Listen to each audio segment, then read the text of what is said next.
Hello dear students, welcome to school spare. আশা করি সবাই ভালো আছো। তো আজকের এই ভিডিওতে আমরা সপ্তম শ্রেণীর গণিত বইয়ের অনুশীলনী 2.1-এর 8 নাম্বার, 9 নাম্বার এবং 10 নাম্বার যে অঙ্কটি রয়েছে এগুলো সমাধান করব। তো এর পূর্ববর্তী ভিডিওগুলোতে আমরা 1 থেকে শুরু করে 7 পর্যন্ত এবং উদাহরণ সহ সবগুলো অঙ্ক তোমাদেরকে ধরে ধরে বুঝিয়ে দিয়েছি। সো এগুলো আমাদের ইউটিউবের প্লেলিস্টে দেওয়া আছে, তোমরা যারা দেখো ওগুলো গিয়ে দেখে আসো, না হলে এগুলো কিন্তু কিছু বুঝবা না। না পাইলে ডিসক্রিপশনটা চেক করবা, আমি ওখানে লিঙ্ক দিয়ে দিব, ওখানে ক্লিক করে দেখে নিবা। তো এখন থেকে রেগুলার স্কুল স্পেড ইউটিউব চ্যানেলে এভাবে ইংরেজি এবং গণিতে আমি ভিডিও আপলোড করব। সো যারা এখনো পর্যন্ত আমার চ্যানেলটি সাবস্ক্রাইব করো নাই তারা সাবস্ক্রাইব করে নোটিফিকেশন বেলটি ওপেন করে অল করে দাও, যেন আমি ভিডিও ছাড়ার সাথে সাথে এই গুরুত্বপূর্ণ ভিডিওগুলো তোমরা সবার আগে পেয়ে যাও। তো দেরি না করে চলো শুরু করি আজকের আলোচনা।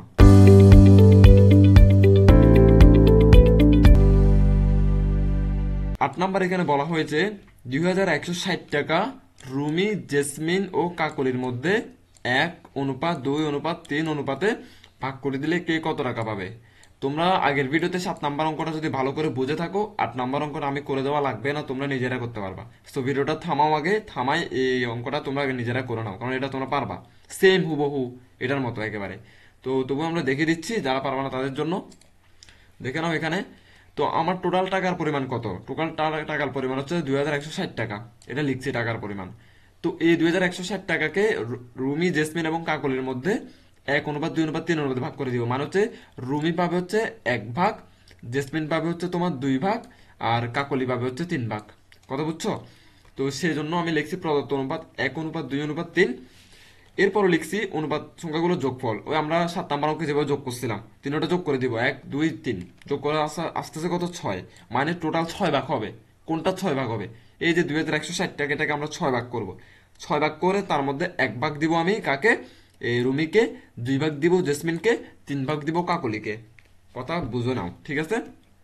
সেম ভাবে আমরা লিখছি রুমি পাবে 2160 টাকার 6 ভাগের 1 অংশ, ওই আগের অঙ্কের মতো। এটা যদি সোজা বাংলায় বলি, 2160 টাকা আমি 6 ভাগ করছি প্রথমে, মানে 6 টুকরা করছি। 2160 টাকা হচ্ছে একটা আপেল। এই আপেলটাকে আমি প্রথমে 6 টুকরা করছি। কয় টুকরা? 6 টুকরা। তার মধ্যে 1 টুকরা দিছি আমি রুমিকে। কথা বুঝছো? সোজা বাংলায় বুঝালাম। তো 1 টুকরা রুমিকে দিলাম না, এটা ভাগ কেমনে করছি? 2100 সাথে 160কে প্রথমে 6 দিয়ে কাটাকাটি করছি। দেখো কাটাকাটি করার পর কত আসছে? 360। কেমনে আসছে? তোমরা ক্যালকুলেটারে 2160 ভাগ 6 দিবা, তাহলে কত আসবে? 360 টাকা আসবে। এই 360 কে 1 দিয়ে গুণ করবো, এই 1 দিয়ে, এটা দিয়ে 1 দিয়ে গুণ করবে এভাবে। তাহলে 360কে 1 দিয়ে গুণ করলে আসতেছে 360 টাকা, কারণ 360 একে 360। কথা বুঝছো? তার মানে রুমি পাবে 360 টাকা। সেম ভাবে ওই একই আপেলের আমি যে 6 টুকরা করছি তার মধ্যে 1 টুকরা তো আমি কাকে দিছি? রুমিকে দিয়ে দিছি না? একে কত দিব? এই জেসমিনকে কয় টুকরা দিব? জেসমিনকে দিব 2 টুকরা, কারণ জেসমিনের 2। মানে সেম আপেলের 1 টুকরা দিয়ে ফেলছি, আর আছে 5 টুকরা, তার মধ্যে আমি জেসমিনকে দিব 2 টুকরা। সেম ভাবে লিখছি এই 2160 টাকা মানে আপেলের এই 6 ভাগ করছিলাম, 6 ভাগ, তার মধ্যে এবার 2 ভাগ দিয়ে দিব কাকে? জেসমিনকে। সেম ভাবে এটা কাটাকাটি করে 360 টাকা পাইছিলাম না আমি আগের অঙ্কে? কাটাকাটি করছি এটা আর এটা। এই 360 টাকার সাথে 2 গুণ করবো, কারণ ও 2 টুকরা পাবে যে জন্য। 1 টুকরা মানে তো 360 টাকা, 2 টুকরা মানে হচ্ছে 360 গুণ 2, 420 টাকা। কথা ক্লিয়ার?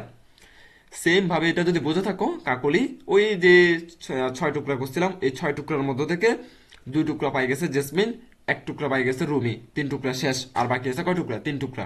এই 3 টুকরা দিব আমি কাকলিকে। এই জন্য সেম ভাবে এটা আগে কাটাকাটি করছি, 6 দিয়ে 360 টাকা পাইছি, মানে এটা হচ্ছে 1 টুকরার, এটা হচ্ছে 1 টুকরার দাম। 360কে 3 দ্বারা গুণ করছে, যেহেতু ও 3 টুকরা পাবে। কথা বুঝছো? 3 দিয়ে গুণ করলে আসে 1080 টাকা। আমি খুব সহজে জিনিসটা বুঝিয়ে দিচ্ছি তোমাদেরকে। যাদের মাথায় ঢুকছে তো ভালো কথা, না ঢুকলে কমেন্টে আমাকে জানাবা।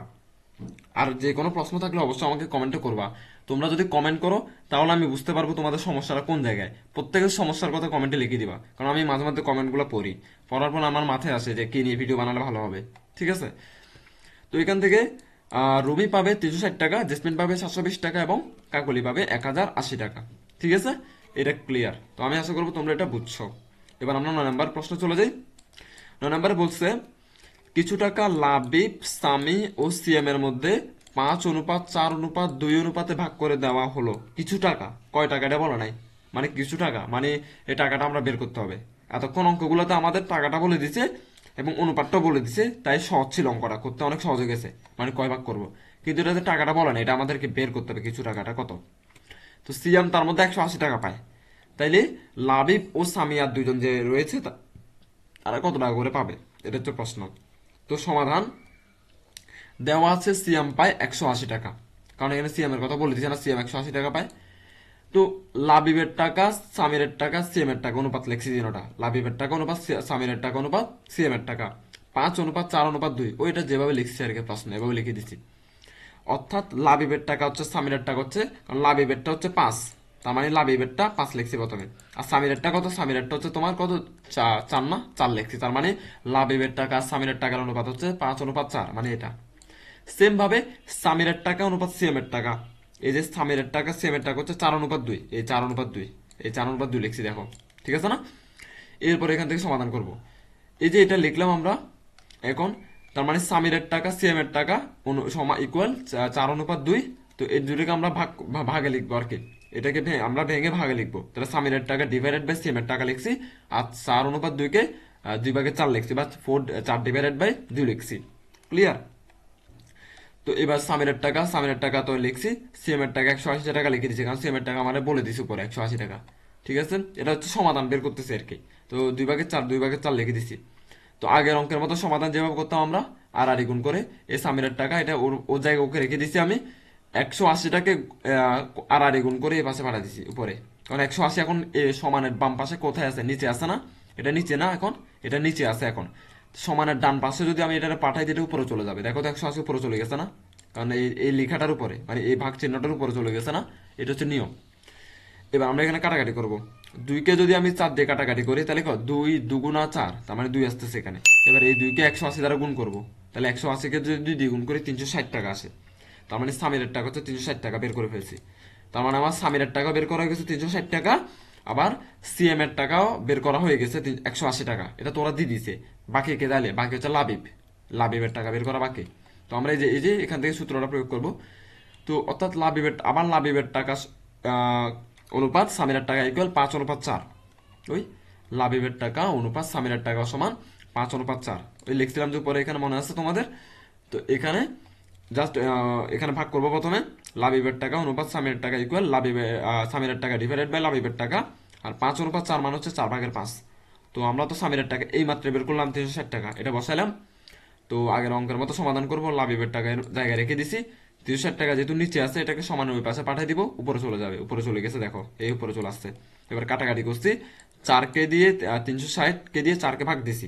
কিভাবে ভাগ দিবা, ক্যালকুলেটারে 360 ভাগ 4 লিখবা, তাহলে কত আসবে, 90 আসবে। 90টা লিখে দিছি উপরে, ঠিক আছে। যেটা বড় ওইটার উপরে লিখবো, 360 বড় না, এই জন্য উপরে লিখছি। তাহলে 5-এর সাথে 90-এর গুণ হবে, এখানে কি হবে, গুণ হবে। এই 5-এর সাথে 90-এর কি হবে, গুণ। তো 5×9 = 45, তার মানে 45 আর 0 450 টাকা। তো লাভিব পাই গেছে 450 টাকা। তো সোজা হিসাব, তাহলে লাভিব পাবে 450 টাকা, সামির আর কি, এখানে সামির হবে 360 টাকা, আর সিএম তো বলে দিছি 180 টাকা। ক্লিয়ার? না বুঝলে আরেকবার দেখো ভিডিওটা, তাহলে বুঝবা। 10 নম্বর একটু জটিল অঙ্ক, মাথা একটু এলোমেলো হয়ে যাবে, একবারে কোনো প্যারা নেওয়ার দরকার নাই। আস্তে আস্তে যখন সামনে আগাবা আরো ভালো করে বুঝবা। প্রথমবার না বুঝলে কোনো সমস্যা নেই, লিখে ফেলো খাতায়, কয়েকবার দেখো, বারবার দেখো। বলছে সবুজ, ডালিম ও লিঙ্কন 3 ভাই, তাদের পিতা 6,300 টাকা তাদের মধ্যে ভাগ করে দিছে। তো এতটুকু পর্যন্ত অঙ্ক সহজ, এত টাকা 3 জনের মধ্যে ভাগ করেছে, অনুপাত দিয়ে দিলে আমরা বের করতে পারতাম 7 নম্বর অঙ্কের মতো। পরে গোলমাল লাগাই দিচ্ছে, বলছে এতে সবুজ ডালিমের 5/3 পায়।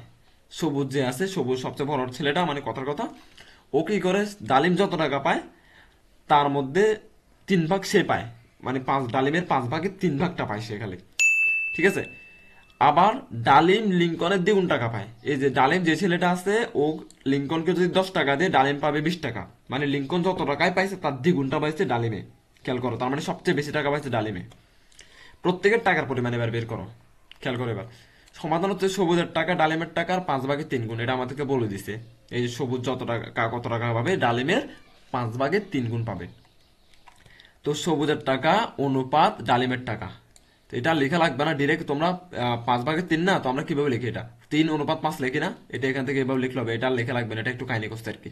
ঠিক আছে, সবুজের টাকা ডালিমের টাকা সমান 3:5 লিখে দিবা, কারণ 3 উপরে প্রথমে আছে, উপরে প্রথম বসতে অনুপাত দিয়ে 5 লিখবা। ডালিমের টাকা লিঙ্কনের টাকা 2 গুণ, বলছে না যে ডালিম সবচেয়ে বেশি টাকা পাবে, লিঙ্কন যত পাবে তার দ্বিগুণ পাবে। লিঙ্কন যদি 10 টাকা পায়, ডালিম পাবে 20 টাকা, হিসাব সোজা। তাহলে এটা অনুপাত কিভাবে লিখবো, অনুপাত হচ্ছে ডালিমের টাকা অনুপাত লিঙ্কনের টাকা সমান 2:1। কেন, ডালিমের টাকা হচ্ছে 2 গুণ, এই যে 2 লিখছি প্রথমে, লিঙ্কনের টাকা হচ্ছে 1, মানে লিঙ্কন যদি 1 টাকা পায় ডালিম পাবে 2 টাকা। সিম্পল হিসাব, এই জন্য 2:1 লিখলাম। এখানে একটু গোলমাল লাগতে পারে এই জায়গাতে, খেয়াল করো। সবুজের টাকা অনুপাত ডালিমের টাকা সমান 3:5। এটা কোথেকে লিখছি? এখান থেকে ওই এই জিনিসটা লিখে দিচ্ছি এখানে, ঠিক আছে? কারণ এটা তো আমরা এই মাত্র লিখলাম, সবুজের টাকা ডালিমের টাকা 3:5, বা 6:10। এই 6:10 কোথেকে পাইলাম? কারণ এখানে যেহেতু দ্বিগুণ করে দিছি, কারণ আমরা জানি যে ডালিমের টাকা লিঙ্কনের টাকার কয় গুণ? দ্বিগুণ, এই জন্য 2 দিয়ে গুণ করছি। তো 5কে যদি 2 দিয়ে গুণ করি 5 দুগুণা 10, 10 লিখছি। আর প্রথমে 3কে 2 দিয়ে গুণ করলে 3 দুগুণা 6। তো 3কে 2 দিয়ে কেন গুণ করছি? কারণ আবার এদিক দিয়ে সবুজের টাকা হচ্ছে ডালিমের 5/3 অংশ। কথা বুঝছো? তো ডালিমের টাকা যদি আমি দ্বিগুণ করি, সবুজের টাকাও দ্বিগুণ হবে, সোজা হিসাব। ঠিক আছে, বুঝতে পারছো 6:10 কেন আসছে? না বুঝলে একটু ভিডিওটা পজ করো, ভালো করে থামিয়ে অঙ্কটা দেখো, বুঝতে পারবা। কারণ এখানে বলছে লিঙ্কনের টাকা দ্বিগুণ হবে ডালিমের টাকা, এই জন্য ডালিমের টাকা যদি 5 হয়, 5 টাকা হয়, ডালিমের টাকা দ্বিগুণ হয় 10 টাকা হয়ে যাবে। তো আবার ডালিমের টাকা 10 টাকা হওয়া মানে কি সবুজের টাকা এদিক দিয়ে দ্বিগুণ হয়ে যাবে, কারণ ডালিমে হচ্ছে সবুজ তো হচ্ছে 5/3 অংশ পাই, এই জন্য। তো সেম ভাবে ডালিমের টাকা অনুপাত লিঙ্কনের টাকা, হয়তো তোমাদের কাছে এটা একটু প্যাচ লাগতে পারে, সমস্যা নেই দি। তো ডালিমের টাকা বা লিঙ্কনের টাকা হচ্ছে যে 2:1। 2:1 মানে ডালিমের টাকা হচ্ছে যে তোমার যদি 2 গুণ হয়, লিঙ্কনের টাকা হচ্ছে 1 গুণ। তো এটাকে আবার 10:5 কেন লিখছে? কারণ ডালিমের টাকা হচ্ছে 5 টাকা ছিল, ওইটা মানে যদি দ্বিগুণ করি তাহলে 10 টাকা হয়, 10 লিখছে আর কি। আর আর লিঙ্কনের টাকা যদি, ডালিমের টাকা যদি 10 টাকা হয়, তাহলে লিঙ্কনের টাকা 5 টাকা, তাহলে কারণ লিঙ্কনের তাহলে 5, সোজাই যাব, কারণ লিঙ্কন যত তার দ্বিগুণ হচ্ছে ডালিম। তো ডালিম যদি 10 টাকা হয়, তাহলে লিঙ্কন তো 5 টাকাই হবে। কথা বুঝতে পেরেছি আমি? এবার বাকি অংশটুকু দেখে নিই। এবার লিখে আছে এখানে সবুজের টাকা অনুপাত ডালিমের টাকা অনুপাত লিঙ্কনের টাকা। সবুজের টাকা মাত্র বের করলাম 6 টাকা, ঠিক আছে 6। আর ডালিমের টাকা হবে যে 10 টাকা। ডালিমেরটা যদি 10 টাকা হয়, লিঙ্কনের টাকা কত হবে? 5 হবে। এদিক দিয়ে কিন্তু 5 আছে, এই দিক দিয়ে দেখা যাচ্ছে না, আমি একটু জুম করে তোমাদেরকে দেখাচ্ছি। এটা দেখো, এই যে দেখছো, এই 6:10:5। তো এটা হচ্ছে গেল। এবার অনুপাতের সংখ্যাগুলোর যোগফল 6, 10, 5, মানে তিনটা তো অনুপাত বের করে ফেলেছি। এবার অঙ্কটা 7 নাম্বার অঙ্কের মতো হয়ে গেছে। তো 6, 10, 5 যোগ করলে 21। এইবার এই যে টোটাল ওরা কত দিয়েছিল ওদেরকে? 6,300 টাকা দিছিল। তার মধ্যে 21 ভাগ করবো, যেহেতু তিনটা যোগ করে আমরা 21 পাইছি, মানে এবার আপেলটাকে আমরা 21 টুকরা করব। কথা বুঝো, আসলে একটা আপেলকে 21 টুকরা করা যায়ও না, তো বলতেছি আর কি। এবার আপেলটাকে 21 টুকরা করব। 21 টুকরা করার পরে তার মধ্যে 6 টুকরা কাকে দিব? আমি 6 টুকরা দিব সবুজকে। এই জন্য সবুজের টাকার পরিমাণ 6,300 টাকার 21/6 অংশ। এবার 21 আর 6,300 কাটাকাটি করবো কিভাবে? তোমরা ক্যালকুলেটারে 6,300 ভাগ 21 দিবা, আসবে 300 টাকা। এই 300 সাথে এটা 6টা গুণ করে দিবে, একটা গুণ করে দিলে আসবে 1800 টাকা। ঠিক আছে, তার মানে সবুজ পাবে কত টাকা? 1800 টাকা। সেম ভাবে ডালিম কত পাবে? ডালিমের অংশ হচ্ছে কত? 10। তার মানে হচ্ছে ডালিম, এই যে টোটাল 21 টুকরা করবো আপেলটা, 21 টুকরার মধ্যে 6 টুকরা পাই গেছে কে? সবুজে। তার মধ্যে 10 টুকরা পাবে হচ্ছে ডালিম। তার মানে কাটাকাটি করার পর এখানে এখানে 300 আসছে না, এই 300 সাথে 10 গুণ করে দিব, তাহলে আসছে 3000 টাকা। ক্লিয়ার? সেম ভাবে লিঙ্কন পাবে 5 টুকরা। তো 5 টুকরা পাইলে এই 300 সাথে 5টা গুণ করে দিবে, এখানে 1500 টাকা। তো এবার সবগুলো তোমরা যোগ করো। এই সবুজ পাবে 1800 টাকা, ডালিম পাবে 3000 টাকা, এবং লিঙ্কন পাবে 1500 টাকা। এই তিনটা তোমরা যদি যোগ করো 1800, 3000 এবং 1500, তাহলে পাবা যে কত? 6100 সামথিং, ওই যত দিছে আর কি ওরা পাবা। 6300 টাকা তোমরা পাবা এই তিনটা যোগ করলে। বুঝছো? তার মানে ওর বাবা যত দিছে, তিনজনের মধ্যে এটা টাকাটা ভাগ হইলো। তো না বুঝে থাকলে অবশ্যই অবশ্যই কমেন্টে বলবা যে ভাই এটা বুঝি নেই, এটা আবার এক্সপ্লেন করে দেন। সো আমি চেষ্টা করবো এর পরবর্তী ভিডিওতে আমরা 11, 12 এবং 13 অঙ্কগুলো সমাধান করবো। ততক্ষণ পর্যন্ত ভালো থাকবা, সুস্থ থাকবা। ধন্যবাদ সবাইকে।